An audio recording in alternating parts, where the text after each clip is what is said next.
Good afternoon, ladies and gentlemen. Welcome to Brookings, India.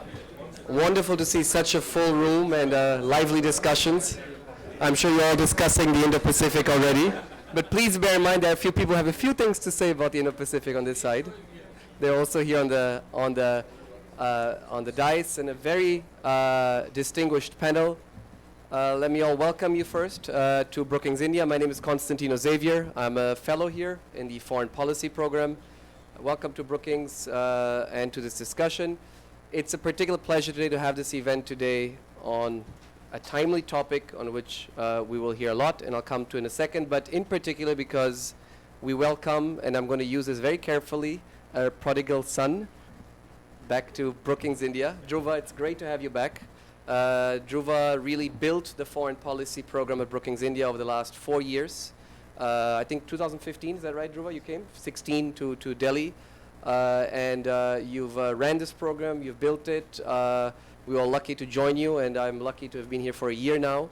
And you've moved on to, I wouldn't say greener pastures. Washington, D.C., I don't think it's very green these days, but I'm sure to very exciting pastures, and in particular to RF, to set up a new initiative in Washington, D.C. We continue without you, and we continue today. In particular, was going to launch your paper, Acting East and India's role in the Indo-Pacific. We'll hear from you on the paper, which is now available, I think, online already, and will be distributed. I think you should have a copy in front of you.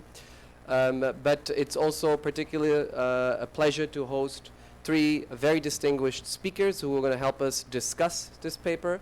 Ambassador Sujan Chenoy, the Director General of the Institute for Defense and Strategic Analysis, one of the most prominent think tanks in India, a leading institution on defense and security issues here in Delhi.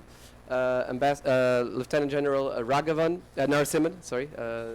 who is at the Contemporary China Institute at the Ministry of External Affairs, who is a serving military officer with great expertise on China and along the India-China border.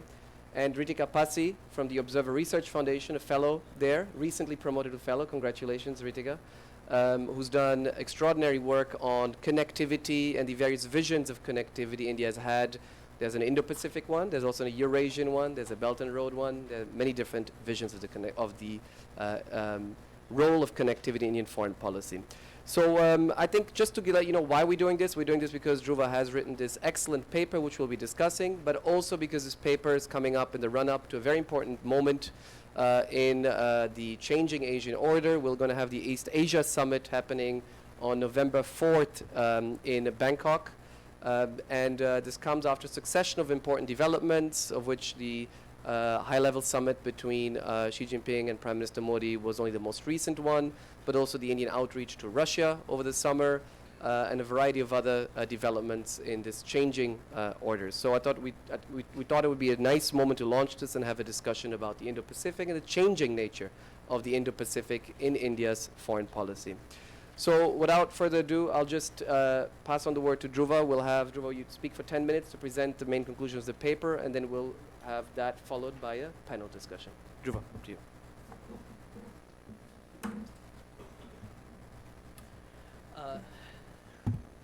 Thank you, Tino. Thanks to Brookings India, my former colleagues here, and thanks to all of you for coming on this day, particularly in a hectic Diwali season. I know the traffic gets particularly bad, so it's good to see a full room here. I'm also a bit overwhelmed to see so many people in the audience who I respect, and many of whose views and opinions actually informed my own work, including on India's Act East policy in the Indo-Pacific. So it's really quite overwhelming to speak in front of such a great group. Let me first explain the purpose behind this. It's not just about the East Asia Summit, which is coming up, but why work on the Indo-Pacific and why now? One, the purpose was to, in some ways, provide a little bit of context, fit in some ways the different pieces of the puzzle. Sorry, if I could just get the next slide, please. Yeah. In some ways, fit the different pieces of the puzzle together. Why do developments in East Africa, what do they have to do with developments in the Bay of Bengal? why should India get involved in the South China Sea or not? What is happening in the South Pacific, which might have wider implications?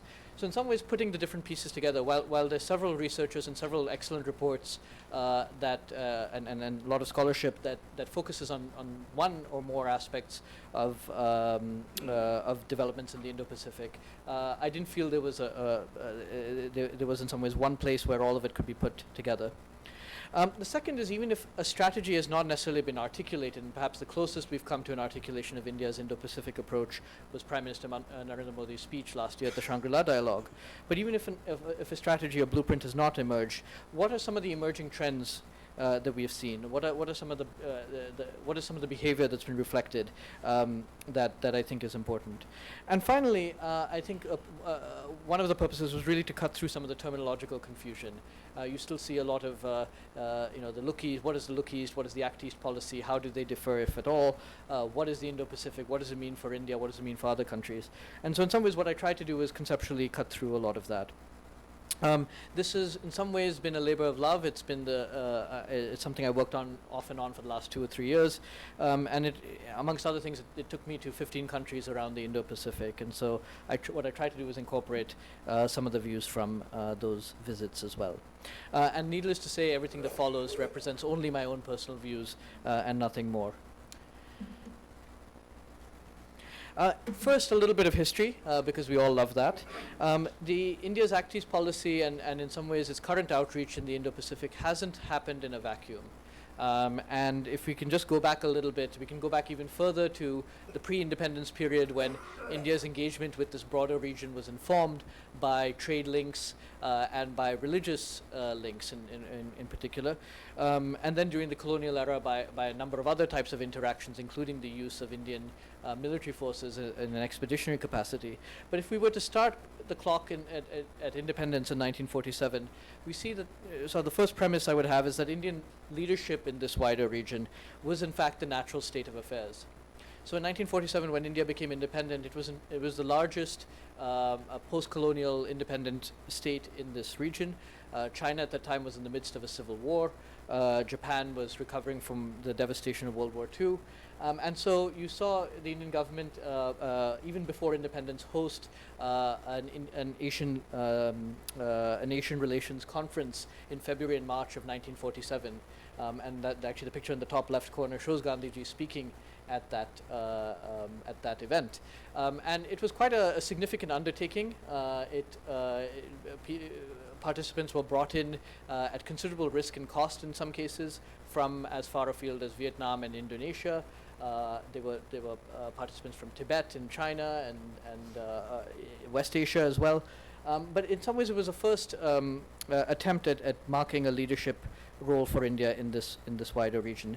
And over time, until 1962, you see this reflected in a number of other places, whether it was the Korean War, which is depicted in the bottom left-hand corner, where India not only played a mediating role, but also sent a medical mission as part of UN forces, or whether it was the outreach to Japan, with which India signed a separate peace treaty after World War II. That in fact shows Pandit Nehru going, before there was panda diplomacy, there was elephant diplomacy, and that shows him delivering an elephant to the Ueno Zoo in Tokyo, which was called Indira, by the way. There was, and I think the Bandung Conference in 1955 was in some ways a high point of India's leadership role in the region, particularly given that China's participation happened despite the objections of many other countries.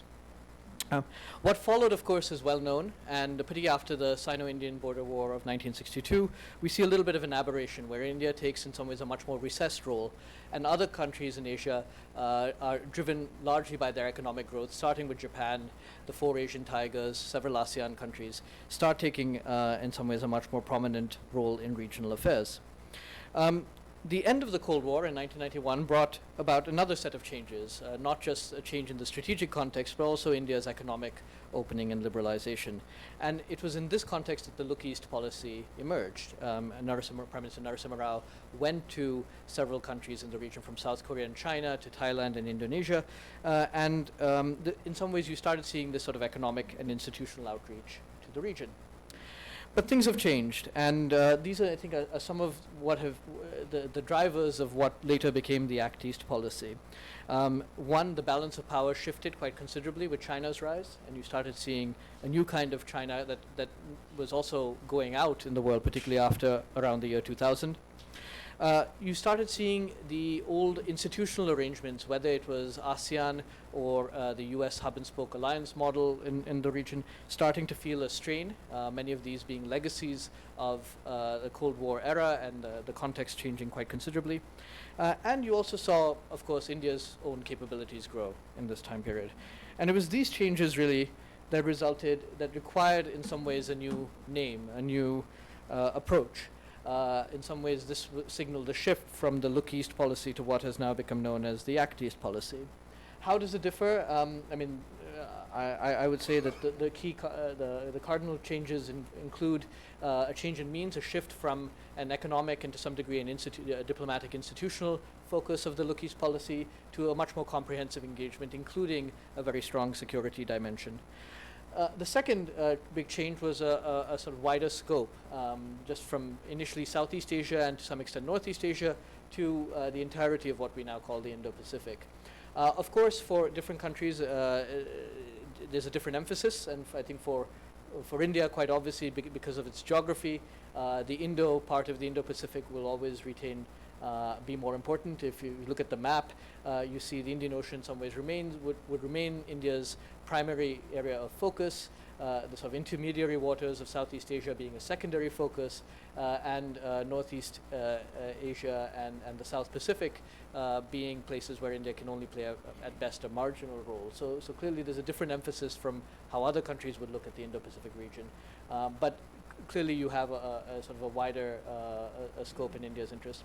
And finally, you have a greater urgency and a bigger focus on deliverables as well.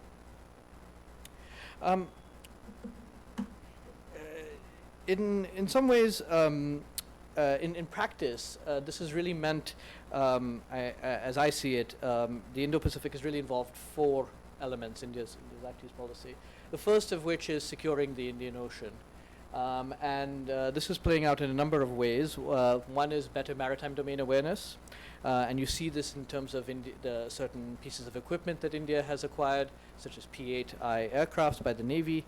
You see this in a host of agreements that India signed, bilateral and multilateral arrangements that India has entered into to improve its maritime domain awareness. You see this in India developing its own fusion center for information just outside of here of Delhi. A second element of India's attempts at securing the Indian Ocean has involved an increase in naval operations in reach. And perhaps one issue that has not been appreciated as much was a major change that took place in naval deployments around in late 2017.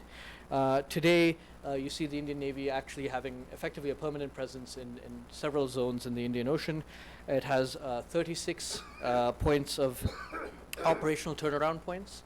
So in fact, a network of places around the Indian Ocean that allow it to deploy for longer periods of time. And you have a heightened state of readiness. And this has allowed India to do a number of things, but one of them is, in fact, becoming a better deliverer of humanitarian assistance and disaster relief. We saw this quite recently in Mozambique, where it was, in fact, an Indian vessel that was close at hand that was the first provider of HADR relief following a cyclone there. A third element of this securing the Indian Ocean involves improving infrastructure, and you see this in Sitwe and Chabahar, amongst other places. But it's not simply about hard infrastructure. You also see greater efforts at capacity building, including training, provisions of aircraft, even of aircraft, patrol vessels, coastal radar systems, even in areas where India hasn't traditionally had strengths. You do see India playing a bigger role. And finally, there is an element of regional institution building. India, along with Australia and Indonesia, has played a considerable role in developing IORA as a sort of preeminent regional institutions. But certainly, we may very well see also more efforts at issue-specific regional groupings to address specific problems. A second element, and a very important one, is further integration with Southeast Asia. And the biggest changes, as I see it, have been on the security side. Today you see India playing a cooperative security role with several ASEAN member states that it hadn't done until very, very recently, largely because of mutual suspicions or lack of capacity. That has really been, you see greater training efforts, you see joint exercises, you see more dialogues, security dialogues. These have all proliferated over the past few years. The institutional integration, the diplomatic outreach, has in some ways reached a level of maturity that it had not previously. So you have, the creation of a separate division in the Ministry of External Affairs, a separate ambassador and embassy to ASEAN. Also, you see this reflected in the India-ASEAN summit that took place in January of 2018 here in Delhi. If one part has been lagging, it's actually been on the trade and connectivity side. India still punches below its weight as a trade actor in Southeast Asia. And even though the numbers sometimes seem impressive on the surface, it still is largely raw materials, low value added manufactured goods that define the trade between India and the region. To date, India hasn't yet been integrated into the supply chains of Southeast Asia to the degree that other major economies have. A third element of India's Act East approach has been the deepening of partnerships with balancing powers. And the US in some ways has been at the forefront of this. We've seen this reflected in a host of agreements that have been signed between India and the US recently, security agreements, also in terms of the proliferation of exercises, including quite soon a tri-service exercise that is expected to take place. But Japan, Australia and others have followed, France and others have followed in that wake. India has logistics agreements pending or signed with many of these countries. It is increasing its interoperability with many of these militaries. I should also add that for India, although not necessarily the other countries in the Indo-Pacific, Russia plays a very important role as a balancer in this region. What does this mean, this deepening of security partnerships? And I think in very practical terms, it means the sharing of information between parties, whether it's tactical intelligence to strategic assessments. You see a greater interoperability reflected in military exercises and communications. You also see efforts at mutually helping each other, building capacity and capabilities, whether Indian capabilities or jointly helping in third-party capabilities. And this is again reflected in training, in tech transfers, in military sales and joint productions, and in some nascent joint R&D. Finally, and crucially, I think the fourth element involves managing relations with China. The recent Mamlapuram summit between President Xi Jinping and Prime Minister Modi should be seen, I think, in this context. The differences, of course, remain quite wide, despite efforts at mitigating them over the past few years. They extend from the boundary dispute, which is long-standing, to regional security differences that have played out over the past few years in a number of different countries and have been exacerbated by China's Belt and Road Initiative. They also extend to bilateral trade and economics. This has been a big focus and was discussed between the two leaders at Chennai. And to global governance, where we see the two countries not necessarily cooperating and sometimes being working in contrast to each other at the UN Security Council, at the Nuclear Suppliers Group, at the UNHCR even more recently, and several other forums. So with this broad overview, which I hope sheds some light on the context, the drivers, and the direction of India's approach to the Indo-Pacific, what more needs to be done? And I try to highlight 6 areas that I think are more deserving of attention. The first 2 have to do with security, accelerating naval acquisitions. While it is admirable that the Indian Navy has stepped up its operations in the last few years, its capacity is often a constraint, and this has been dealt with by shortening maintenance times for vessels. This is doable for the short term, but in the long run, this will really create a problem for the Navy.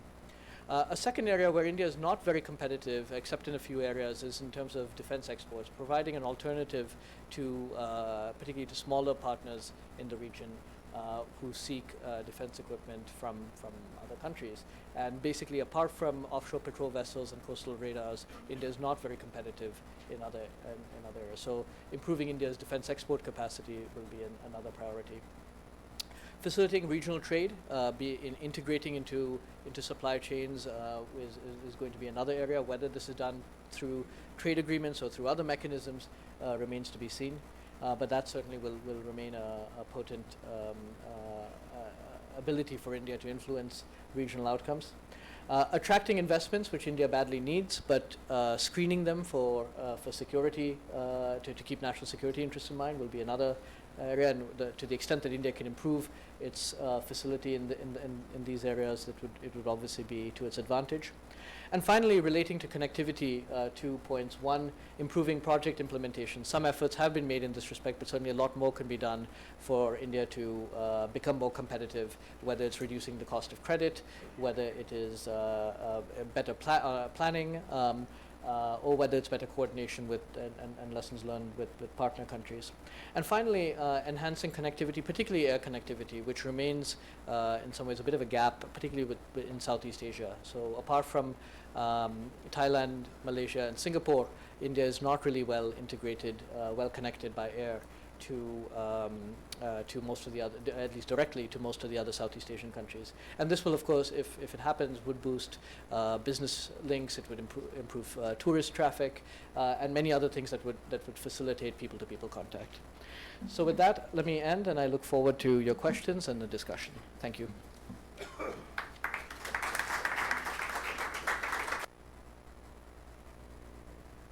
Thank you, Dhruva. Thank you for your presentation. I think 15 to 20, very crisp summary, but again, the paper speaks for itself. Take a good look. It's a great pleasure to me, for me to introduce Ambassador Sujan Chinoy. As I mentioned, he's the Director General of the Institute for Defense Studies and Analysis. Ambassador Chinoy served most recently in Japan. He retired from his last posting as ambassador to Tokyo between 2015 and 18. He served as a career diplomat for 35 years. 37 and a half. 37 and a half, plus your time as IDSA, which is also diplomatic service to the country in many ways. Ambassador also to Mexico, High Commissioner to Belize. Served in China in the missions in Hong Kong, Beijing, as a Consul General in Shanghai. Also Australia, Sydney. I can see here clearly Pacific angle to your posting also, to your various postings. Served as India's representative to the First Committee of the United Nations in New York, dealing with disarmament and international security affairs. And in India also, after 2009, right, sir, with the National Security Council Secretariat in the Prime Minister's office. It's a great pleasure to have you here, sir. If you could comment on Dhruva's papers in a few minutes to kick off the discussion, please. Do I need to I think your mic already. Well, thank you very much, Brookings, for having me over. And pardon my intervention regarding 37 and a half years in the Foreign Service. That 2.5 is very important to me. It's a bit like my height, which is 9.5 inches, and often people round it off to 9 inches, and I resent that. So that half inch. It's actually my age also. Let me begin by complimenting Dhruv on his outstanding paper. It's comprehensive. It contains all the very many details that one could have spoken about. I'll limit myself to a few points about your paper. First, the title. It's about acting east, India in the Indo-Pacific. Now, why not west? I'll explain why. When we say look east and act east as far as India is concerned, we are beginning with a geography that extends from the east coast of India, whether maritime or terrestrial, towards ASEAN and the region beyond. But as the US itself has defined the Indo-Pacific, it's from the west coast of the United States to the west coast of India. And by that, implied is also the swathe of maritime territory, the Arabian Sea, and the waters off the west coast of India, which are very much part of the Indo-Pacific. And particularly because India regards itself not only as a terrestrial power, primarily in terms of its security paradigms, taking into account the contentious northern border and the western borders, but thereafter when it looks at the maritime region, it primarily situates itself in the Indian Ocean. This has been brought out in the paper. In the Indian Ocean, the Western Indian Ocean is of great importance, since it is the crucible in which you have not just the key energy slocks, not just the fulcrum of terrorism in Pakistan, but also the diaspora and all the outreach that India is conducting with regard to island nations in the Indian Ocean and beyond, all the way to the east coast of Africa. Therefore, in my view, it will be a self-limiting proposition if you were to address India in the Indian Ocean and prefacing that with looking east, because there is an element of looking west and acting west here as well. That being said, I also noticed in the beginning, and your paper is very comprehensive, and I greatly benefited simply going through it, but there's a reference to Japan and the United States in the context of the free and open Indo-Pacific strategies of Japan and the US. Now the point is that Japan did refer to its vision of the Indo-Pacific strategy in 2016, but thereafter dropped the word strategy. Keeping in mind the fact that in the previous 5 years, Sino-Japanese relations had been in a tailspin, and Japan was keen to utilize the 40th anniversary of the Treaty of Peace and Friendship and the 45th anniversary of the normalization of relations in 2017 and 2018 respectively, in order to normalize ties with China.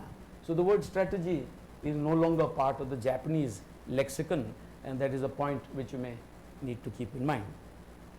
You also said that India can play a meaningful role in managing China's rise.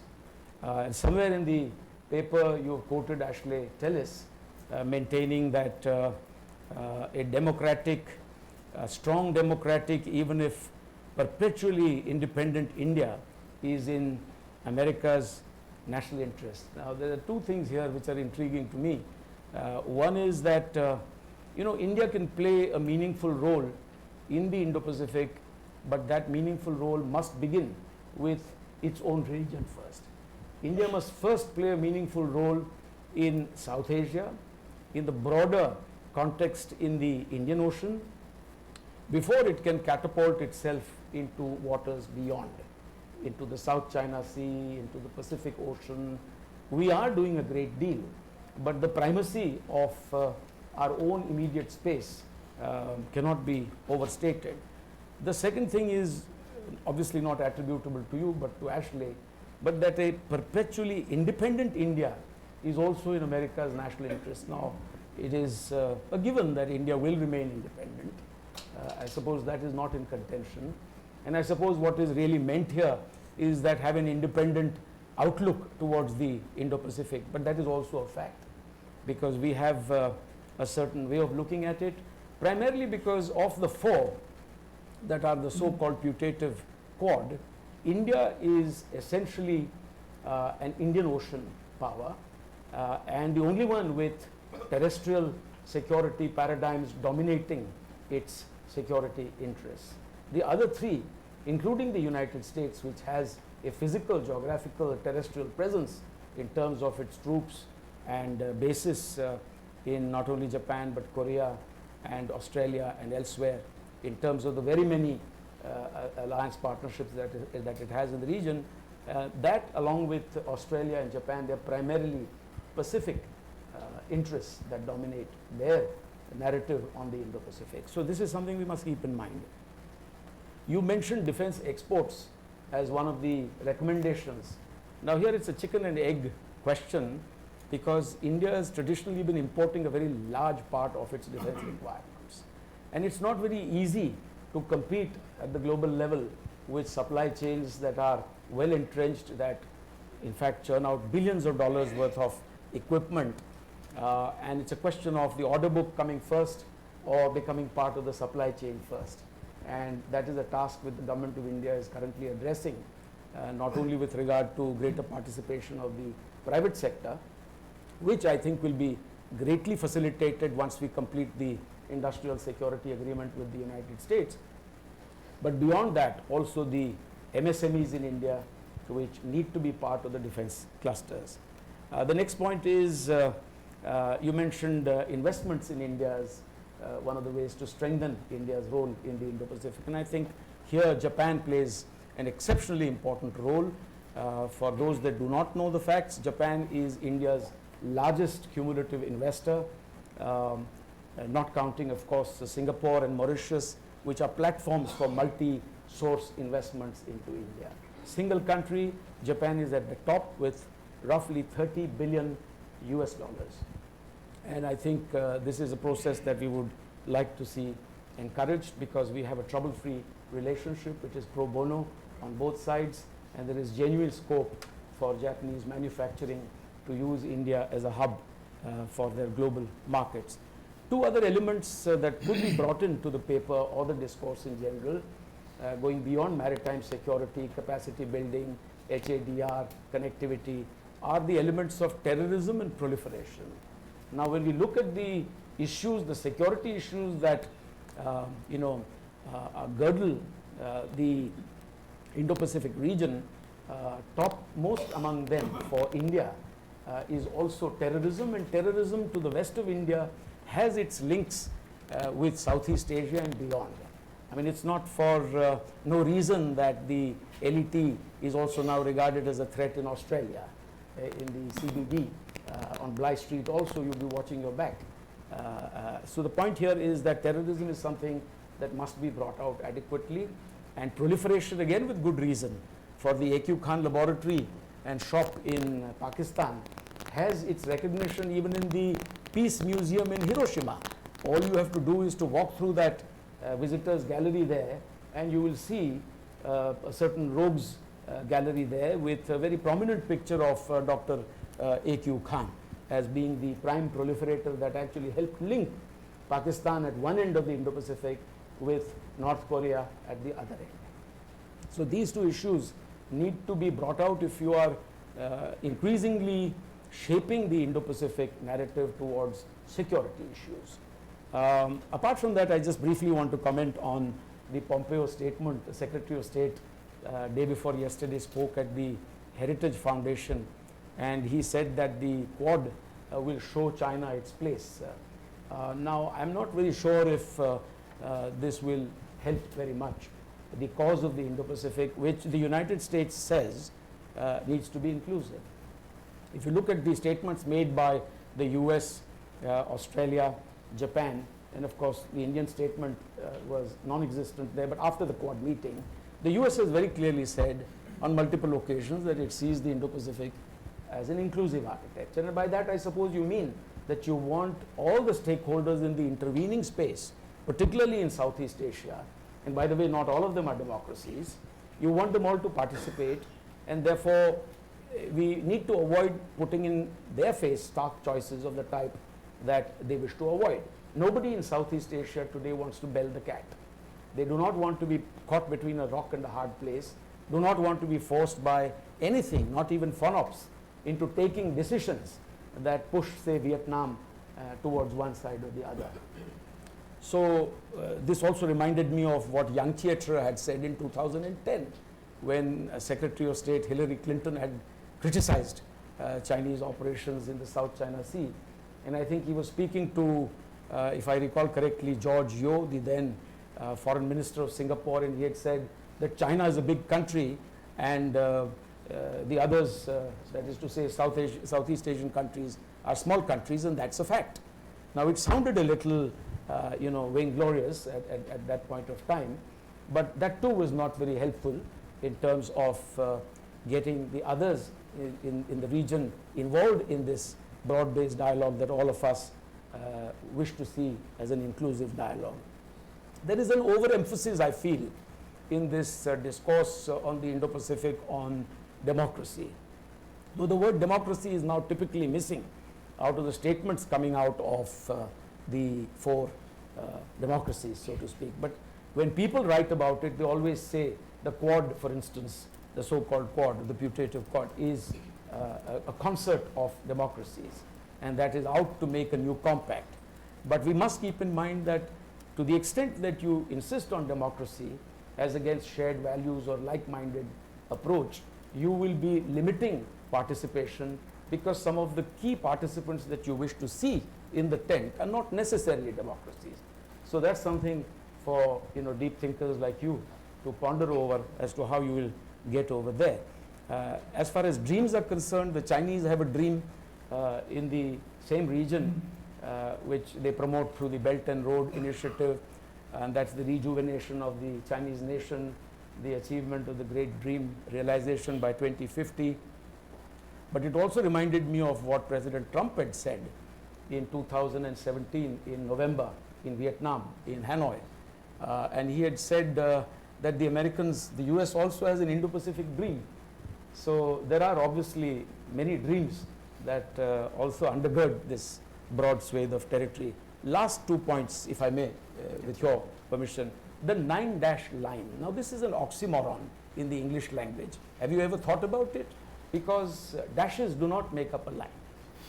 And therefore I cannot accept in English the juxtaposition of two words together. 9, that's all right. It could be 10, as the Chinese have said sometimes, 11 sometimes. But dash line. Now that's only extrapolation. And we are familiar with thick lines, thin lines, the McMahon line. We've been through this. And so when you say a 9-dash line, you're talking about a lot of intervening space. You're talking about very small scale maps, no descriptions, no coordinates, and the rest is left to imagination. And I think that is something all of us will have to ponder over as to what shape would that take. And when we speak about the Indo-Pacific and the fact that the two water bodies are increasingly conjoined, all the threats are conjoined and linked together, we must also keep in mind that it is no longer limited to the Indo-Pacific. The story is gradually, as the ice melts, it is moving towards the Arctic. And if the story is about slogs in the Indo-Pacific, about energy, slogs, etc., there are new slogs that are developing in more conjoined waters in the Arctic as the ice melts, as China, for instance, talks about building a nuclear icebreaker and has already launched the Snow Dragon number 2 icebreaker. So please keep this in mind, having exercised in the Baltics with the Russians, having shown a flotilla to Mr. Obama, in the Bering Straits, etc. So I think we need to bring that together. And when you want to expand or build on the Quad, please think about structures beyond the much maligned Quad, that is to say the United States, Australia, India and Japan. Why not bring in the Philippines? Why not bring in Vietnam? Both these countries in a Quad formation of a different kind have exercised within this group. India has exercised with the Philippines, Japan and the US, and Vietnam has exercised with Australia, Japan and the US. So they could come in too. Indonesia could come in because we have this great, connect with Indonesia, and in Southeast Asia, given ASEAN centrality, it's Indonesia, as you are well aware. I'll stop there. Thank you very much. Thank you, Ambassador. Lieutenant General Narasimhan, up to you. A quick introduction. General Narasimhan currently serves as the Director General of the Center for Contemporary Chinese Studies. It's a new think tank within the Ministry of External Affairs. He's one of the foremost military armed forces experts on China. He used to be he has defense attaché in Beijing, an infantry officer from the Madras Regiment, and presently also member of the National Security Advisory Board. He's also distinguished fellow with the Center for Air Power Studies, India. Yes, sir. Thank you. Thanks to Xavier and Brookings for getting me over here, and also to Dhruva for this excellent paper. In fact, when I read it, I was thinking what to speak, actually speaking. It's an excellent paper, very well balanced, and also gives a lot of details, and very detailed kind of a paper he has brought up with. I must congratulate you on this, Dhruva. There are only a few issues I wanted to highlight. One is there is a reference to the security angle of the Indo-Pacific. that is something that we need to have a think about. And do we look into the security aspect of Indo-Pacific?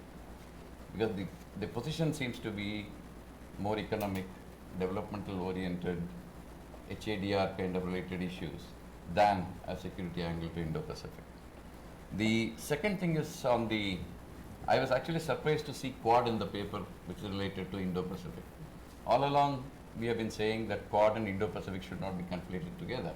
So Quad, if you mention it here, and then how do you link it to Indo-Pacific, and then the linkages do play out a little differently. The next point is on the centrality of ASEAN.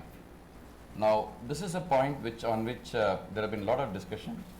There are a lot of work that has gone on to get the centrality of ASEAN placed. In fact, our Prime Minister during the Shangri-La dialogue in 2018 also mentioned this particular thing specifically.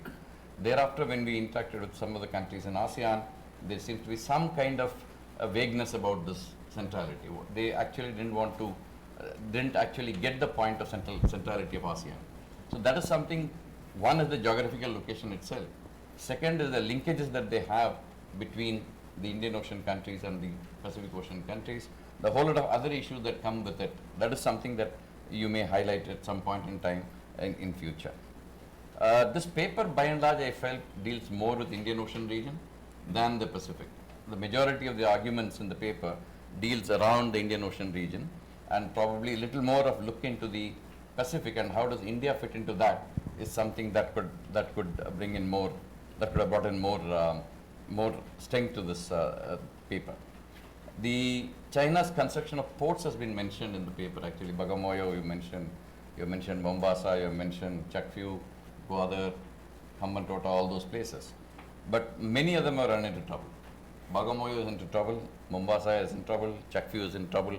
Now all these port projects which China has been trying to execute have been actually running into some kind of a problem. That is not to say that these ports will not come up, the projects will not come up. Basically what China has been doing is to renegotiate these projects. Wherever the opposition to projects have come up, not even one project China has walked away from. They have renegotiated, reduced the scope, reduced the cost, and then went on with those projects. So this is something which we'll have to wait and watch as to how these port construction, etc. play out. The next point is on the IORA and IONS. This is where I think we need to do a little more effort. A lot of work is going on, I'm aware, but I think this is the one that needs to be strengthened, the Indian Ocean Rims Association and the Indian Ocean Naval Symposium. These two actually bring in a lot on the table. So this is something that we need to constantly keep working and then keep at it. The next point is on the RCEP. You really captured the nuances of RCEP extremely well. In fact, you brought out India's position so beautifully on that particular paragraph. It was extremely nice. So hopefully, there are a lot of discussions. You see a lot of reports coming out in the newspapers. Hopefully, something could come out in future with the Indian interests involved into this discussions. You also mentioned encouraging greater transparency from China. Now, I am sure a lot of people have been trying. So let's see. I mean, there's nothing wrong with it. We need to keep trying and we need to keep pushing. And for good measure, in the second BRF that was held in April this year, in fact, the Chinese position itself said that it will become more transparent and things like that.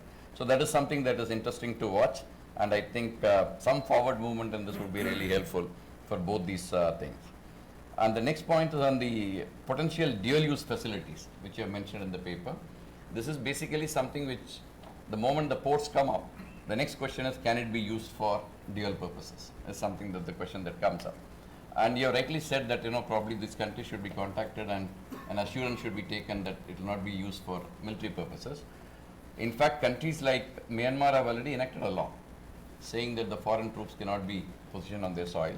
And some other countries have given their assurances. This is something that we need to keep working at, and that's a good point that has been brought out. On the defense exports, both Ambassador Chinay as well as Dhruva spoke about. This is a very recent phenomenon in our system. We have just started doing these exports since last year. And I think the Department of Defense Production is already working on it. And hopefully we'll see more of this particular aspect playing out in the near future. And lastly, you have talked about delays and project management and implementation. I know that our record has not been extremely good, But recently, I think we can take some kind of comfort from the fact that we commissioned the pipeline to Nepal before the timeline. So hopefully, we'll see more of projects like this in the near future also. I'll stop here and then compliment you once again for an excellent paper. Thank you. Thank you so much, General Narasimhan. Great to benefit from your views, also from the inside on how China is seen. Ritika Pasi, you've worked a lot on connectivity. You've done a lot of work comparing also different visions of connectivity. And let me introduce you properly and duly. Ritika is a fellow now at ORF. She's tracks the Belt and Road Initiative, the Asia-Africa Growth Corridor, which is an Indo-Japanese initiative, the International North-South Transport Corridor, which is an Indo-Russian connectivity initiative. She's currently working on these approach to connectivity and the viability of the Belt and Road Initiative. Additionally, she also edits the ORF Rysina file. It's a great publication, and the Global Policy Journal ORF series. Ritika, what are your comments? So it's a pleasure to be here to discuss the paper and to talk broadly about Indo-Pacific. The paper was great to read. It's pointed in its delineation, specific in its scope, and a formative read. So I'd like to quickly just point about 3 takeaways from my end. They're very broad. The paper speaks to the question of how India should operationalize or implement the Indo-Pacific. And this is important because it's going to be the day-to-day conduct, so to speak, that will A, lend legitimacy and longevity to the idea of India being any kind of stakeholder in this region, mega region, and B, because this creates the enabling environment in which New Delhi can derive intended outcomes. Secondly, the paper, it fleshes out India's Act East policy as being the guiding framework for engagement and management of ties in the Indo-Pacific. Clearly, there's momentum, and I think that's a good takeaway to have. The next point is, which is the third takeaway, is that any engagement on India's part is going to necessarily have to be multifaceted and multi-tiered, right? And various layers rightly find mention in the paper, whether it's diplomacy, business and investment, defense and security, regional institutions, etc. And this seems obvious, but it's important to reiterate this because inevitably, again, when we talk about the role that India is going to play, the operational metrics of how India engages become important. And this, it brings attention to the issue of quantity versus quality, to the issue of partner expectations and capacity to deliver, immediate response versus longer-term visions, and capability and ambition. You've used this line of geography isn't yet destiny, and I think it applies for India as well, that it's not quite destiny for India either yet. 3 questions that arose from my reading of the paper, and here I echo both of the previous 2 panelists, which is the way that I framed it was more in terms of institutional arrangements. So we have, again, the West aspect and IOR that have been mentioned. How does the operational priorities of the IOR mesh with the eastward engagement the engagement eastward of Malacca Straits, which is what the India's Act East policy seems to kind of drive towards. Ideally, there should be an integrated approach, but does that dilute the focus? And I know there's a lot of question about what should be the strategic focus of New Delhi in this space, because it's a broad geographical expanse. And this brings me to in terms of institutions, you have the East Asia Summit, and like you said, the summit's coming up. India is the only IOR nation in the East Asia Summit. So I mean, in terms of how do we integrate the 2 together, is there a potential? Because clearly one of the pillars that you have highlighted in the report of India's Acting East is securing the Indian Ocean region. So just that dichotomy is a little interesting to kind of explore. And related to this is the role of Russia. It finds some mention in it, but it'll be interesting to see the role and relationship of Russia with the region and specifically with India. And lastly, this came to my mind as I was reading this. You mentioned Sagar, and I know Sagar, is it a slogan, is it a vision? I think there needs to be some work to explore that aspect, as well as, and this relates to India's own capacity building, which is the Sagarmala project, which is India's own port development project along its coastline. And lastly, 3 issues to take the conversation forward. So, and this comes out strongly in the section on balancing relationships in the Indo-Pacific, that section. But clearly, India is trying to preserve its strategic autonomy through multi-alignment rather than non-alignment. That it's about diversifying partnerships, and that is how India actually retains the benefit of right-of-way. Convergence, not congruence, that is a popular catchphrase right now. But the question then arises, what are the limits? What are the limits of J, the configuration of J, Japan, Australia, and USA, and Japan, USA, India. and India, and BRIC? Where do they collide? Are there going to be limits in the way in how India can manage these different plurilaterals or minilaterals? And this leads to the question of the appetite for risk for India. Is it willing to go out on a limb to stand for its values or principles, or or its objectives that it's defined for itself? A thought exercise. This is taking forward from the mention on RCEP.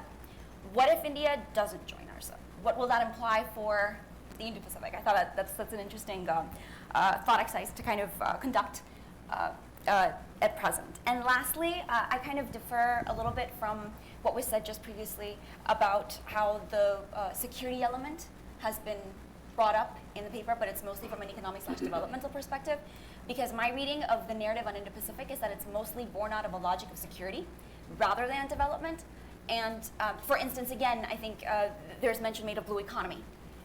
IORA as an institution could play a big role towards that. But I think in terms of narrowing the gap between the security ideation of Indo-Pacific and the developmental, there needs to be some more work done in that regard. And India could actually play a role in that because of, for instance, our vision of connectivity, which is very much people-oriented and development-focused. Okay, I'll stop there. Great, thank you, Rudiga. Let me just work my way backwards now before we open up maybe 5 minutes with these speakers. Very quick takes from all of you on a few quick issues. Rudiga, you mentioned two very specific issues. One is the place of Russia in the Indo-Pacific. We saw the External Affairs Minister of India going to Moscow, inviting the Russians to consider this concept of the Indo-Pacific. We see, at least in my view, as an emerging possible triangle between Japan, Russia, and India towards Northeast Asia, possible infrastructure development, joint projects, or at least some coordination. What's your take on this? We've asked very good questions, but you've followed Russia, have you looked at their initiative? Is there space for Russia in the Indo-Pacific? So I'm going to focus more on the context of connectivity because that's how I've addressed Russia. But when we talk about the Indian Ocean region, or the Indo-Pacific, it's very much, and very rightly, the focus is on the maritime aspect. The conceptualization is more east to west, or west to east. So it's a horizontal perspective, or a horizontal imagination that we're capturing in the Indo-Pacific. Russia is northward. So here is where, with recently the proposal, the agreement to start a maritime corridor between Vladivostok and Chennai. And then on the left-hand side, you have the INSTC, which is an India, Russia, Iran proposal. There is potential for a north-south construct to kind of emerge, that kind of brackets this space of Indo-Pacific. And that is where I feel Russia does have a role to play, but there have been concerns about a sort of sense of strategic retreat from Russia, especially when it comes to the north-south transport connectivity project. Central Asia actually has taken much more of an active role in pursuing. So basically, connectivity means yes. everything. You can work with everyone, you're saying. You just gave me 3 different versions of connectivity which are not China-centric at all. They show India working around China in many ways. Well, yes, and that's inevitably going to happen because this is a large space, and as as has been mentioned, there has been pushback against China and Chinese initiatives. But even if there wasn't, there's still ample scope for all these countries because these are different pockets where inevitably different stakeholders have different interests that they will pursue. But on the question of Russia, I see it in terms of bracketing this Indo-Pacific space with India. And here we have to monitor the future of INSTC, what shape that it will actually take, and the role that Russia, or the leadership that it will take in this, or whether it's going to be mostly Central Asian countries, as I've said, or making use of the space from Iran upward to Russia. And on the east-hand side, the maritime corridor that kind of emerges. what that actually going to mean. Are there going to be volumes of cargo that kind of go from Vladivostok to Chennai? Is there enough trade capacity to actually deliver on that? Yeah. So I assume for you, just very quickly, democracy is actually not at all. This club of democracy, this values element, which is enshrined in the Quad, very little, but in the larger Indo-Pacific dimension sometimes too, is not really an important factor in Delhi.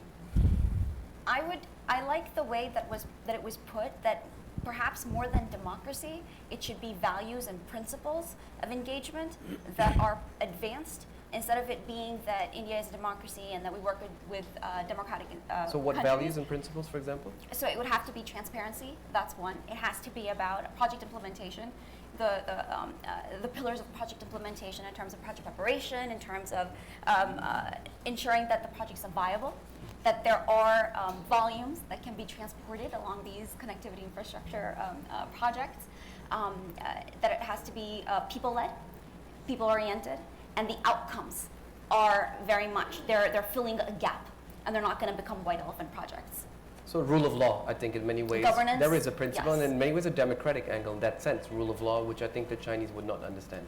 Dhruva, coming to you, I think really going to make a very good point about, and that's something, that's the only question I've had, and we've had many discussions about this, you and me, over a long time now. Is there an over-securitization, an over-militarization, to use Alyssa Iris's a concept of the connectivity, the Indo-Pacific, the Quad, whatever these mechanisms are? You actually speak about anxiety and concerns in India about the rise of China in your paper. You speak about securitization, that's another word which comes up. You review the partnering with balancing power section. I think it's 6 pages in your paper, but it's almost exclusively on security. There's hardly anything on economics, which strangely was the origin of the Look East policy in the 1990s. It was about trade, investment, interdependence. And as we speak in Delhi now about balancing, and RCEP is back on the table, I mean, do you agree with a very simple statement? Basically, economics is the most important, but actually the least important priority for India in all of this balancing and Indo-Pacific vision? Dhruva, can I just add? We'll just open up. Just on that, just one bit to your plate. When you're talking of Russia and China, would you, in the context of security and IOR, can you bring in France also? Yeah. So France is mentioned in the paper as well as one of the countries that plays a role in the region. But, Tune, to get to your question, let me just start, and this in some ways addressing some of the other comments as well. Let me start by just reiterating what are the drivers here. The primary driver is China's rise and the manner in which that has taken place, and its reach. And this, in some ways, that defines the Indo-Pacific. In some ways, China is the ultimate Indo-Pacific country. So in the sense of the role it can play from East Africa to Northeast Asia to the South Pacific, even though China has, of course, not embraced that nomenclature. So we're seeing this bleeding of traditional regions together. Before we could, think separately about Southeast Asia and the Indian Ocean and Africa and West Asia. Today, all of that, the dynamics are converging. And so what I've tried to do is really put an Indian hat on this and say, what are the areas of priority, and how are these dynamics shaping Indian actions? This has required me, on the one hand, if you take it in extremis, everything will now fall under the Indo-Pacific. From the Arctic to South Latin America, the entire world will be defined by this. But I think you have to make at some stage some clear determinations as to the limits of the dynamics that are being described. So I opted to exclude from this analysis, for example, Pakistan, even though the China-Pakistan Economic Corridor is a very important element of China's Belt and Road Initiative, not because it's not important, but because for India the Pakistan dynamic has a slightly different character, and so I chose to exclude it largely from this. Same with the Gulf to some degree. Again, not that China is not a player there, but for India there's a different set of priorities that take precedence. And for that reason also I've excluded some issues like terrorism and proliferation, even though, again, these are, as was rightly pointed out, these are important. Other issues have been subsumed. So in some ways, increasingly India's neighborhood strategy and India's Indian Ocean strategy are being defined by these larger dynamics. So I did opt to include a very heavy Indian Ocean emphasis. Some things get light treatment. Russia is only marginally mentioned. The Pacific actions are marginally mentioned. Central Asia, even less so. Again, because these are, from India's point of view, I think at the periphery of the dynamics that are described. And some things are emphasized, and this gets directly to your question, which is the security element. Not because that is more important than the economic and trade aspects, but that's where we've seen the most change, if you will. It would be nice to see more on connectivity, more on, but we have seen. You actually call the economic dimension the least successful aspect of India's Indo-Pacific policy. I think that's probably a fair assessment. Why? I think basically because India is less. I mean, the biggest reason is India is less of a player in the trade dynamics of the broader region. So again, if you look at the overall numbers, say with the ASEAN bloc, India is usually the 7th or 8th largest trade partner, but that actually obscures a lot, quite a lot, because the goods that are traded are iron ore, rubber, coal, things like that. We haven't seen, again, this integration where India can play a role in the way that China or Japan or the United States. Exactly, like China. But wouldn't you think strategically that if history teaches anything in South Asia, and in Asia, that you would look at economics first and do an FTA with Australia, be on RCEP, be on So, two questions. I'll get to the question on RCEP, which Ritika mentioned. Two things. One is, this presumes the fact that if India enters into free trade agreements, that will automatically result in outcomes that are beneficial to India. And I think the concern is that the Japan, South Korea, and ASEAN trade agreements that India has entered into haven't quite shown that, which is where the hesitance for further trade agreements lie, but not further trade, but further trade agreements.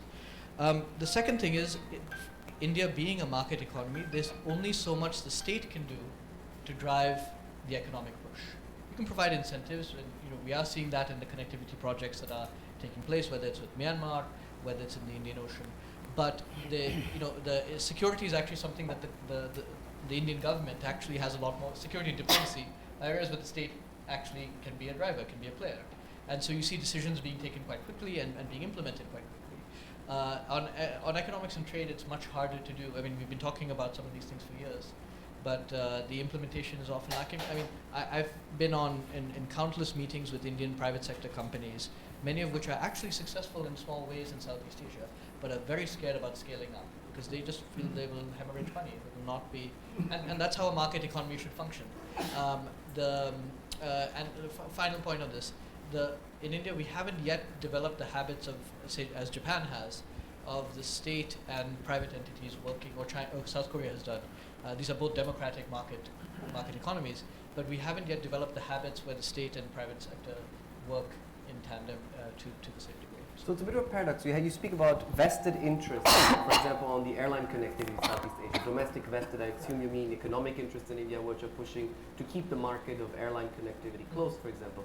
At the same time in India, you have, I'm going to use your word, vested interests who are pushing for greater economic connectivity on 5G, for example, do you want with China? No, I mean, it's natural that we have different lobbies in the public and private sectors who are pushing for different things that are in their interests.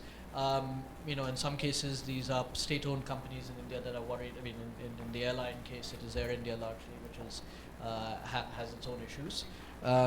But in other cases, even on 5G, for example, the different telecom companies have taken very different positions, and they would like different outcomes. So I think that's very natural that we should have different interests competing, and as we do in India. But in some cases, the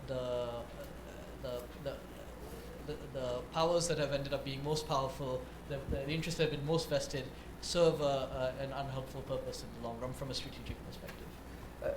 General Narasimhan, I'll quote Dhruva from his paper, page 31, and this is coming from Dhruva, so take it. India must continue to work with Beijing whenever possibilities present themselves. You've made an argument which ought to be that India needs to coordinate with China despite problems with China. Where could India coordinate more with China, even as it is embracing what is a balancing strategy with countries which China sees as a hostile maneuver? See, the moment you see any relationship in a binary term, you actually say yes or no. So that kind of a thing in diplomacy is very difficult to handle. The other way of looking at it is there may be some areas in which we will be able to work together. Like for example, India and China have been having common interests in WTO climate change areas, etc., etc. In some places, we have even jointly bid for exploration rights. So there are places where you can work along. So the other point I made the other day when you talked about the HADR, the issue that comes up is, when you do HADR, what happens is you should be aware of what is required, and can the countries put together match that requirement. Otherwise, it becomes very difficult to handle the kind of equipment, that kind of relief material that lands up in a country. So that is where I mentioned, it's not a coordinated thing in the sense that we will be the first responders in this region. That's a given, because of the geographical locations, you find it that you will be the first responder. But when you go into the HADR operations, can you find certain places where some pitching in can be done? That is the way I mentioned about the HADR the other day. So the whole thing is, you can look for areas in which you'll be able to cooperate. You can look for areas in which you need to compete. That is the way it should be. I speak often to your juniors at various military institutions and the Defense Services Staff College, for example. I speak to 400. It is amazing to what extent that binary approach is becoming prevalent. I see young officers telling me we can't trust China. So can you really trust the Chinese, for example, to deliver aid in Nepal? I mean, is there trust in the armed forces in the Indian system to let China do certain things with you? Is that still there? Is there hope? Is there hope for that? Again, we need to look at it in perspective. What I Connectivity, for example, joint projects, infrastructure.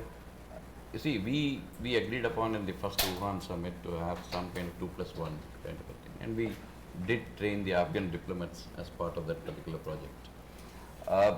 There are talks about that even in this summit. Sometime one of the reports mentioned that they may take this forward again.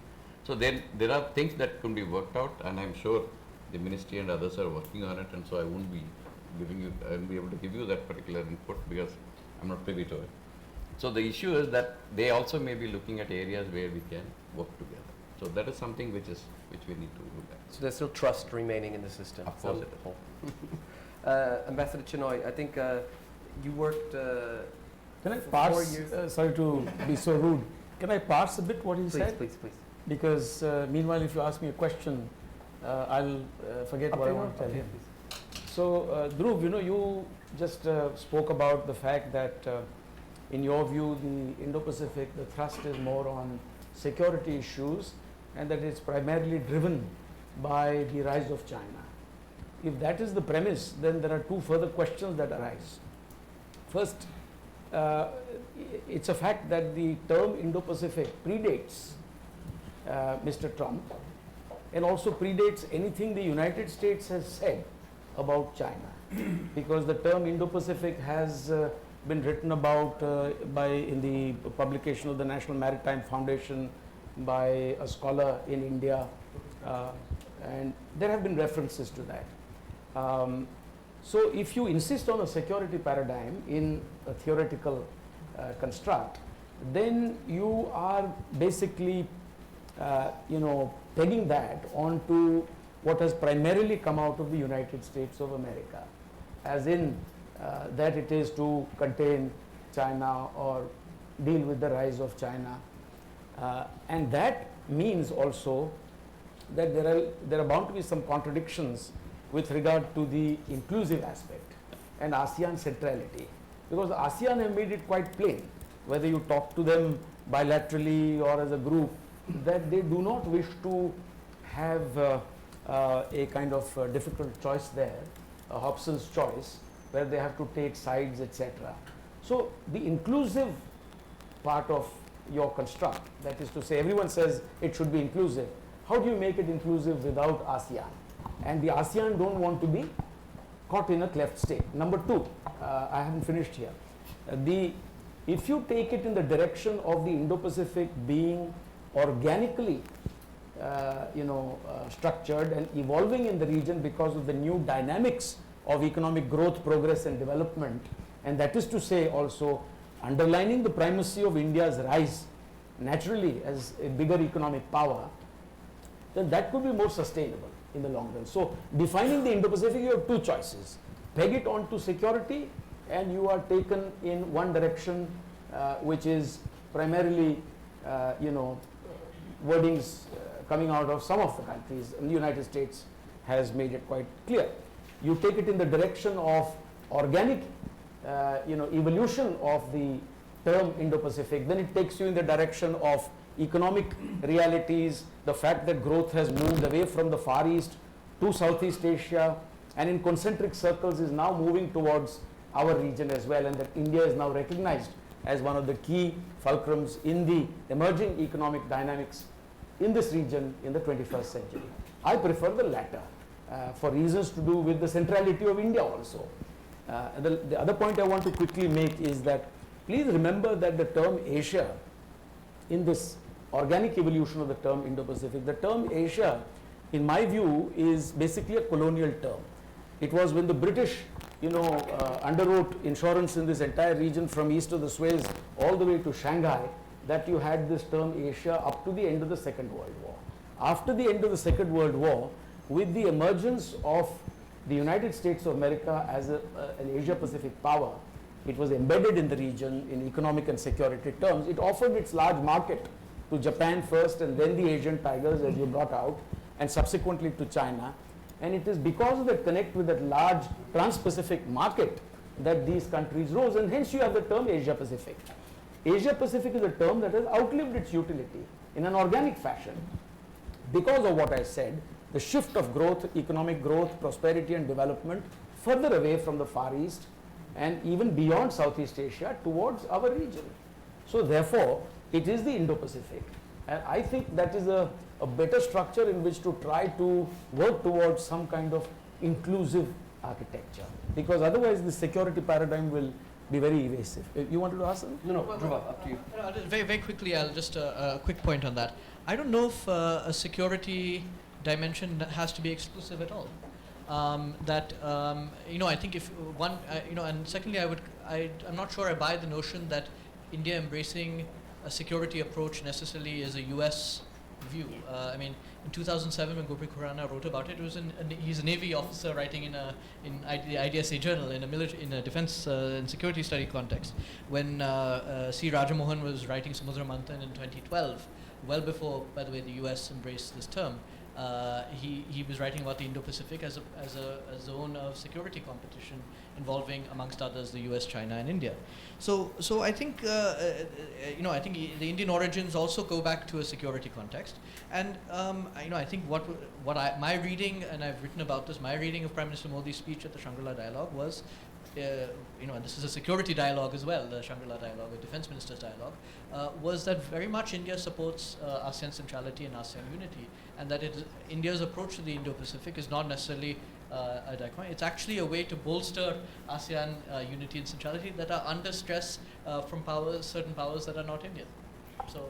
And just a quick note, just the ASEAN centrality question, right? And I think it's again something to explore just how central ASEAN really is to this conception, but that's a bigger question. But the fact that you talk about ASEAN unity as being one of the pillars of India's Indo-Pacific vision actually also detracts from China as being the primary stimulus for India's engagement in this region, because India has a history of, as you pointed out, engaging with Southeast Asia. It also puts the shift away from a China-centric conversation. And there's also, I think, a synonym for ASEAN, which is multilateralism and institutions, which I think is implicit in my reading in the Shangri-La speech. Dhruva, very quick, because we have the ambassador of Brazil here, and I was wondering what he thinks about the Indo-Pacific. What role is there for powers which are not strictly geographically Indo-Pacific? Europe, we've written and we talked about this. Brazil. What is the role? Is there a non-geographic definition of the Indo-Pacific?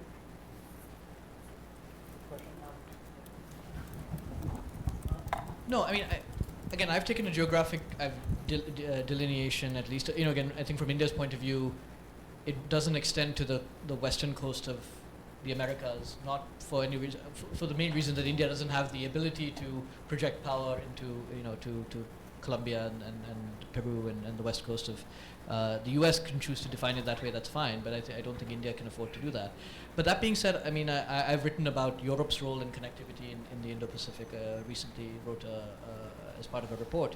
And I think very much other countries can play a role in this region, maybe not always in a direct security manner, but in terms of contributing to the economic and trade networks. Brazil is a major resource provider to many of the economies in the region, so I think is an important potential player. We are seeing, I mean, if we have discussions at some point about APEC expansion, it won't just be India's entry into APEC that will be under discussion, but also several Latin American countries as well. So, you know, I do think that even if we have this narrow, sort of a slightly narrower definition, Indian definition of the Indo-Pacific, it's certainly open to other actors from outside the region, European countries, Latin American countries playing a role. So we'll open up to a few questions. Please make them very specific. I beg you, please. I know we have a lot of people. We have professors, admirals, generals, ambassadors, wonderful people here. But please keep them short, specific, and ideally directed to a specific panelist. I had someone in the back. Simon. So in the back first. Yeah, there. Yeah, there.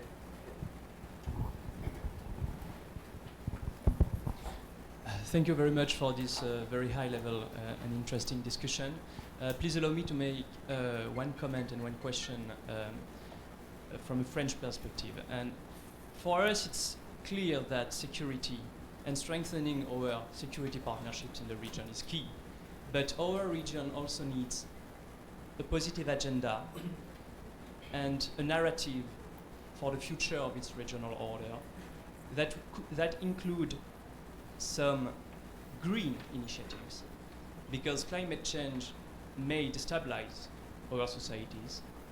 This agenda needs also to be blue, because the scarcity of sea resources and the disappearance of marine biodiversity may cause social, political, and geopolitical problems. And it should also be about multilateralism and regionalism. And here, let us be clear. We have a few countries that wants to duplicate the UN-centered multilateral system, and other countries that wants to block the UN-centered multilateral system. And we will strengthen the rule of law in our region and the stability only if we play, strengthen, and reform the UN-centered regional system.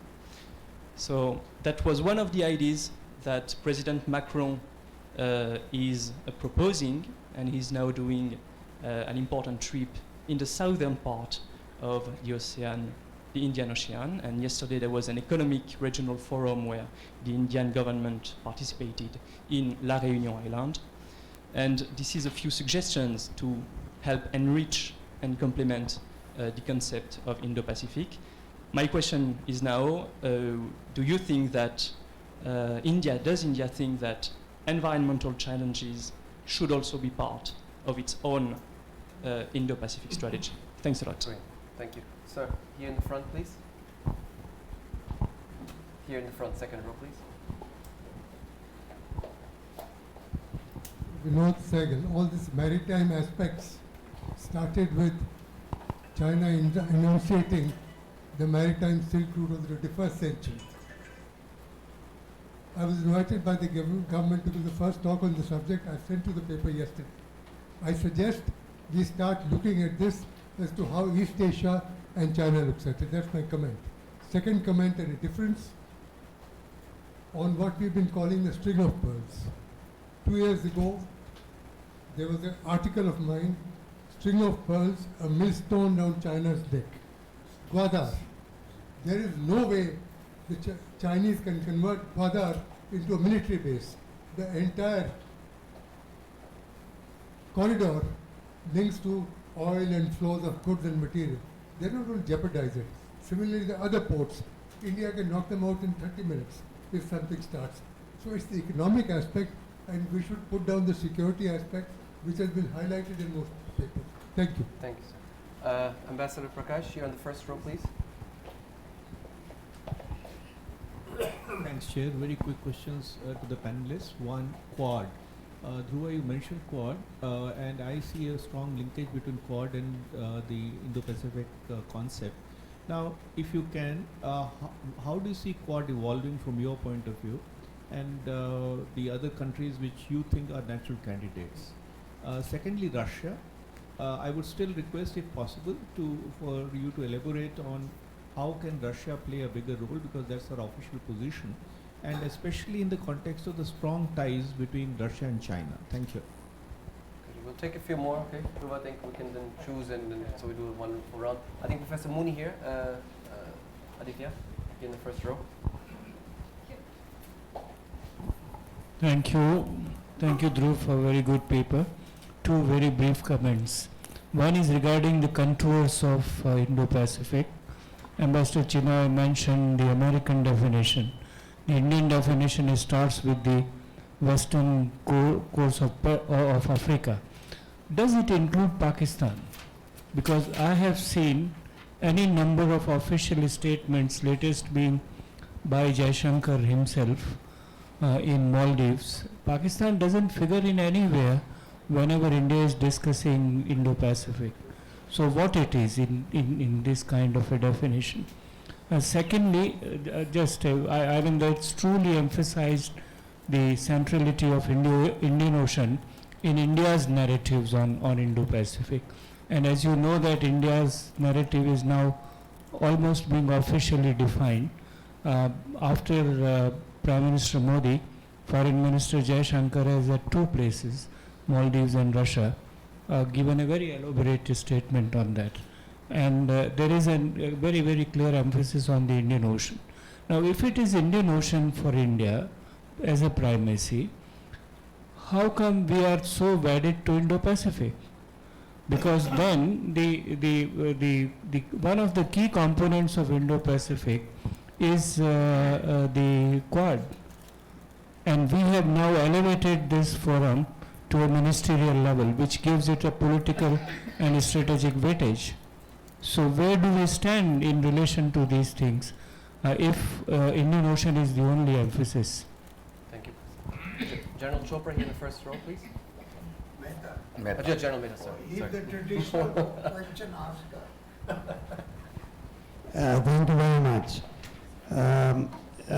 Actually, central to this discussion today has been the securitization of the Indo-Pacific. And I'd like to present a clarification that this push for securitization is coming primarily from the United States. At the Raisina dialogue in 2016, Admiral Harris in Taj Palace said, and this was addressed to the Indian Navy, that why don't we do joint patrolling? And subsequently, the Chief of Naval Staff, the previous Sunil Lanba, made a statement that we do not do joint patrolling with anybody. We only do coordinated patrolling with our maritime neighbors. That's the first.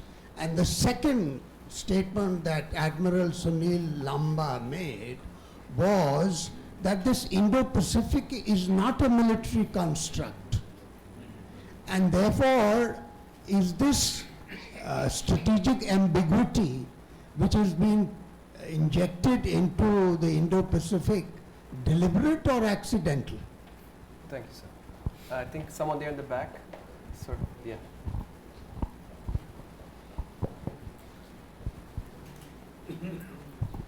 Thank you very much. I'm speaking here as a northern voice in this discussion about where we go eastwards. And when I listened to the discussion today, as you've been talking, I came away with a sense that we're setting a very modest agenda and a very narrow perspective on what India can achieve or will want to achieve in the Asia that we're talking about. Because the reality is that Asia is becoming the new center of the world. India has aspirations to be a major actor in that world. And so I think we have to, as we develop our thinking, not worry about what Mr. Trump or even his successor thinks, but what the people of the region want, and what the countries of the region want. And I think that's going to be a very, very important component to put into our thinking. Thank you. Someone in the back, please.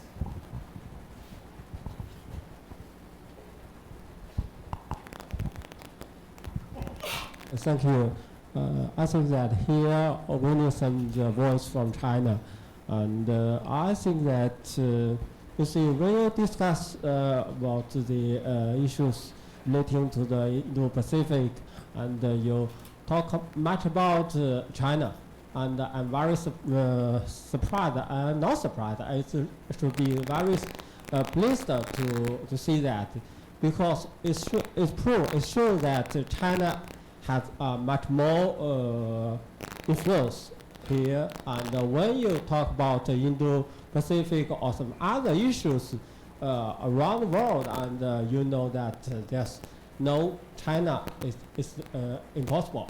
And the second one, I think I should see that now when you talk about Indo-Pacific, and you should know that how to see the role of China, and China is not the challenge. I know from this book that there's see that the challenge of China's rising. I don't think that the China's rise is a challenge, and the issue that it just provide more opportunity to all the area, and so for all the countries in the area, we should know that for a country like China, it's rather just get more, maybe it give more opportunities for other countries to get Indo-Pacific and the thematic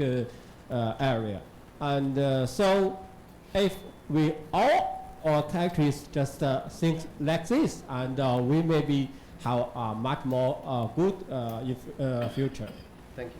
Good. I think we have a great set of questions, comments, maybe 2 minutes each for some remarks. Dhruva, we'll start with you and then the other panels. I'll be very quick, and I'll take 6 questions here very quickly.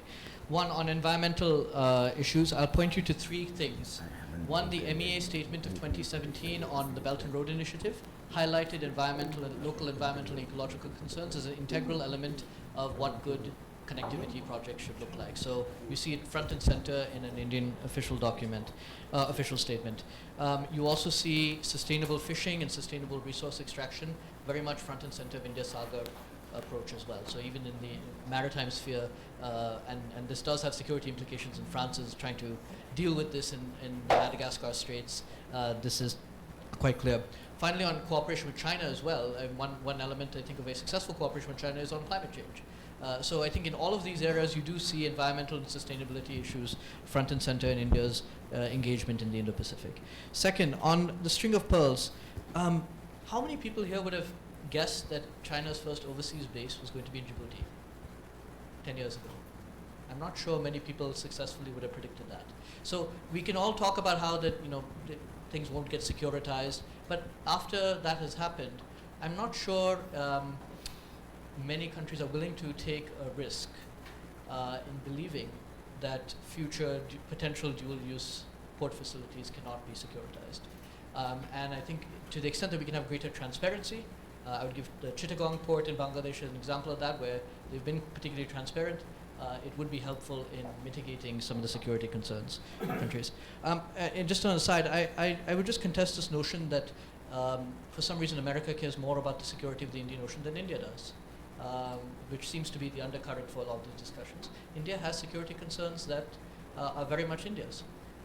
And the fact that we are starting to see, I would actually point you to Sunil Lamba's speech, was it last year at Raisina, where he very explicitly spoke about these dynamics that I've written about and I spoke about today as impinging directly on India's maritime security interests. So I don't think India is doing this at the behest of America. This is some old Cold War thinking. I think India is doing what it's doing in India's self-interest, and we need to realize that.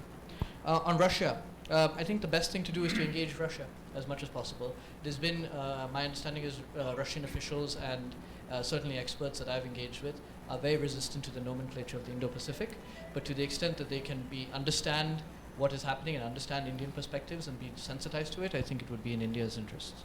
On the Quad is not the Indo-Pacific. I think that's very clear.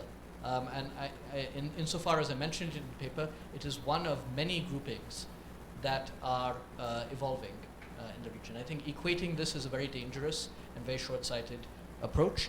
It is one of many different, and in fact there's a chart in the report that shows all the different groupings that India is involved with in the region. The Quad is one of them, but it is so far a foreign ministry-led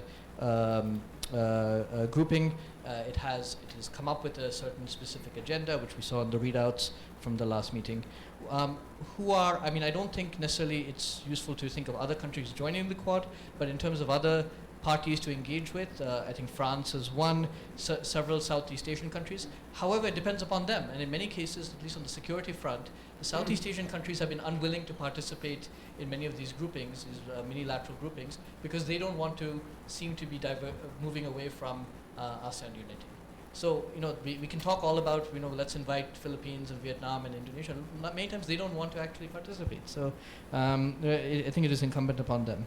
Pakistan in the Indo-Pacific, yes and no. So I think what we're seeing possibly evolving in Gwadar will have implications for the Indo-Pacific, obviously. But at the same time, for India, the India-Pakistan dynamic has a character of its own, separate from again the larger dynamics I've described. And for that reason, amongst other things, we see Pakistan excluded from some regional groups such as IORA. So I think from an Indian perspective, I would say what happens in Pakistan may have implications for the Indo-Pacific, but it is also independent of the dynamics of the Indo-Pacific. Finally, on the question on China. But just on Indian Ocean region, Professor, should India focus, it came up, on the Indian Ocean region only and foremostly? No, I think obviously the priority is on the Indian Ocean, and I think that is quite clear. But I think if we were to believe that what happens in the South China Sea does not affect Indian interests, what happens, I think, to a lesser degree in Northeast Asia and the South Pacific does not impinge on Indian interests, I think that would also be rather short-sighted. It's not the issue. If it impinges on our interests, what is it which we are going to do? Right. So I mean, I have described, I think, to some extent, some of the things that India is doing in these regions. I mean, amongst other things, taking a more active role in the South China Sea. Beyond Indian Ocean. Yes. I emphasize only on the priority of Indian Ocean once we have accepted the Indo-Pacific. No, I think, look, every country will have its own strengths, and in India's case, it will be determined by geography. And I think, obviously, when we look at the Indo-Pacific from India, the Indian Ocean is obviously priority number one, the Indian Ocean region. The South, and that's the map I showed. So the Straits of Malacca to the Straits of Taiwan are obviously a secondary region where India does have the capabilities and interests. And then I think you have tertiary regions such as East China Sea, Sea of Japan, South Pacific, where India can at best play a marginal role. So, but I do think a sense of hierarchy is perhaps in order. On China, the idea that China is not a challenge. I think if we were to look at what's happening on the boundary dispute, the fact that we have one, the fact that India believes the Belt and Road Initiative is a strategic project that is undermining Indian regional security and actually adding to security competition in the region, the fact that Indian companies are denied market access in China, the fact that China is blocking India's entry into the UN Security Council and the Nuclear Suppliers Group. I think if these were to change, I think certainly you could make a very strong argument that China is more of an opportunity than a challenge. But until that point, I think you would, the shift, the balance is in a different direction. I think it is in the collective self-interest of all the countries in the Indo-Pacific, and I heard this repeatedly wherever I went, that a China that is more transparent, more market-oriented, more status quo-oriented, more norm-abiding would actually be welcomed by all the countries. But I think there are reasons, and I detailed them in this report, why we should be skeptical of that approach for now. Thank you, Dhruva. Closing remarks for all three panelists, the message that you So I feel that China has greatly overreacted to the concept of the Quad and the concept of the Indo-Pacific. And I think it is a sovereign right of any country, India and others, to engage in any kind of bilateral, trilateral, minilateral, plurilateral discourses, dialogues and engagement and cooperation. That having been said, it's also very clear that the Chinese believe that the concept of the Indo-Pacific and more particularly the Quad is some kind of a sinister plot that is being hatched in order to undermine its future. And now the key point here is that in the Indian Ocean, I think China's growing capabilities are quite clear. But it's also a fact that China's current presence, and I'm not referring to some distant past in which Cheng He made 7 voyages, one of which came and touched Hambantota. I'm talking about here and now. It's a new presence. Any new presence is obviously a disruptor. And therefore, along with capabilities, it's very important to have transparent intentions. And transparency in intentions means that you have consultations and you obviously engage people before you execute any kind of a flotilla parade or a nuclear submarine coming up on so-called anti-piracy operations and having OTR in Sri Lanka, etc. So this part, I think, is food for thought for people in Beijing. I go back to my earlier suggestion. Since the Quad is much maligned, it's important to think out of the box. Otherwise, we'll be boxed in this sort of construct that it is these 4 democracies that must forge a new compact. On the other hand, we keep saying that as far as the Indo-Pacific is concerned, it must be inclusive and it must be transparent and ASEAN centrality, etc. So to get there, to make it more inclusive, to make it more acceptable, it is important to invite, for a start, perhaps in the Quad as well, countries like the Philippines, Vietnam and Indonesia as dialogue partners. You can even stretch the Malabar, which is currently between the United States, India and Japan. It does not include Australia. Alongside that, we are already bumping up our bilateral partnership with Australia by doing more on the maritime and military front, including India's participation in Kakadu or, for instance, Pitch Black and other exercises. But that's a separate question. The Malabar can possibly be in 2 parts. Part 1, which will have the 3 countries as they stand. Part 2 can be with the invitation extended to Singapore, that was part of the 2007 so-called Quad Maritime. So they could come in again on a one-off invitation. So could the Philippines, so could Vietnam, so could anybody else.